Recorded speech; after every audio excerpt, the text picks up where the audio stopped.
to round number 4 of the Hyundai NE Festival Global League 2022. We are underway, and it looks as though it's a bit of a slow start actually by Kieran Harrison as we come down into the centre rest for the first time. Thomas Gibson has the first place, and you've got then Harrison and Kim going side by side into the centre rest. Kim is going to steal second place, but going way wide in that first corner.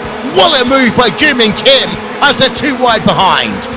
In this battle, as we see that Thomas Gibson trying to run away. Oh, we got a big incident at the back with the number 10 in the wall of Junho Jang, and a couple of others spun round. I think it was one of the Indian drivers as well. As they work themselves now through the infield section, I do want to remind you, because I saw Marius gone back do it in turn 5, lap number 1.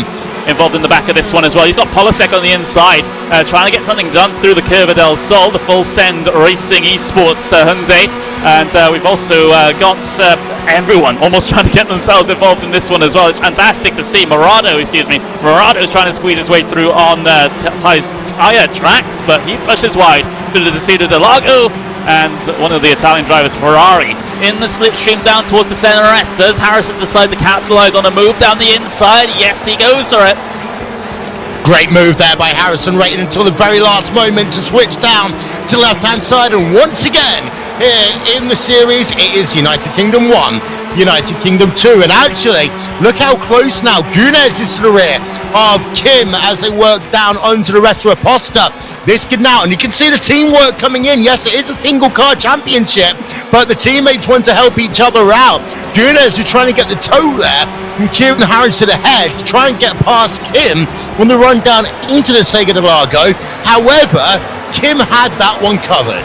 Bounded by Core Sim racing cars. You see in the back, just inside the top 10, it is Zampolini down the inside of Cornes, and we've also got Hawkin, the other Canadian driver, involved as well. Cornes cracking open the inside there through the left-hander at the bottom of the hill, and let's see if we'll see 3 wide into the next corner. We will, as Hawkin sends it down and in. Big slide for Zampolini off the corner, but well held. Sliding it down the inside of you at the last second.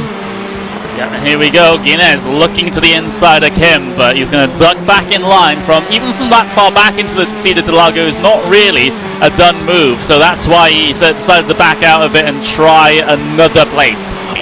If you've got 3 course and racing drivers in the top 4, as Gibson Harrison in towards turn number 1, and this means that Kim goes round the outside. The move he did down at turn number 1, lap number 1, but this can now give Guinness a much better run as they head themselves off of the curve. So you can see just how close Gunes is, and Gollenbeck might be trying to come along for the ride as well, but now Gunes has a much better run, trying to get the draft, or give the draft was Harrison there, and now Gunes side by side, and Kim involved in the incident there, pushing wide down at turn 4, turn 5, into the second half of the 4th round of the championship, and down to the inside will go Gurman Kim, shoulders, elbows, the entire part of the car out. A little bit of contact then with Marius Gollenbeck as they work through the centre rest, and Kim has the line through the Curva del Sol.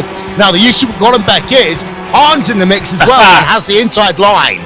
Some of your own medicine, Core Sim Racing, say Team Korea, as Gurman Kim moves to the left-hand side of the circuit, trying to help out his teammate. We're going to see 3 wide, almost on the way into the Decido del Lago. Gollenbeck completely bails out of that entire situation and comes back onto circuit, has to do so safely. Still trying to fight it out with Hahn here, as Hahn almost shoulders Miranda off the circuit there. They all keep it on the grey stuff. It's getting a little bit tense back here. Of that instant. Oh, Zampolini getting completely ploughed out by T there, and some other third parties getting themselves involved. Getting himself past Gurman Kim into the Sega del Lago, as we now turn our attention to Polisek and Hawkins side by side. Actually, it's Polisek and Cornice even, and Polisek able to hold the inside line. You hold it for long enough, you can then drift out and then have the inside line into Perodura, and that's exactly what Polisek just did. Well, we'll have to see what's happened here. Okay, here's Gurman Kim. Oh, did he type the grass on the outside? Big drift around the outside. But Kim was doing a lot of changing of, I believe that might have been his brake beers in the car. But it's also worth noting that this is the hottest race that we've had all season by a country mile. White flag vigorously, and a potential change for the race lead down in towards turn number 1. Harrison versus Gibson as they come down the center rest in the last lap of the race, and we did think they were going to start fighting. Gibson has the race lead, Harrison in second, Gunas in third, the number 17 car off, and that is Miranda down at the center rest. That would also have been hitting the grass on the outside of the corner, and Gunas, once he come into the fight, not able to do so, with now about half a lap of this race to go. In this race confirmation, this is the last lap of the event, as out of how they come, and oh my word, Harrison going wide, taking the Kimi Räikkönen approach, almost losing second place to Gunas right at the end of the race. I do not believe it. Gibson wins in the 04 car by just a smattering of a hundredths of a second over Gunas. Gunas comes home second by, get that, 43 one-thousandths of a second. Harrison in third.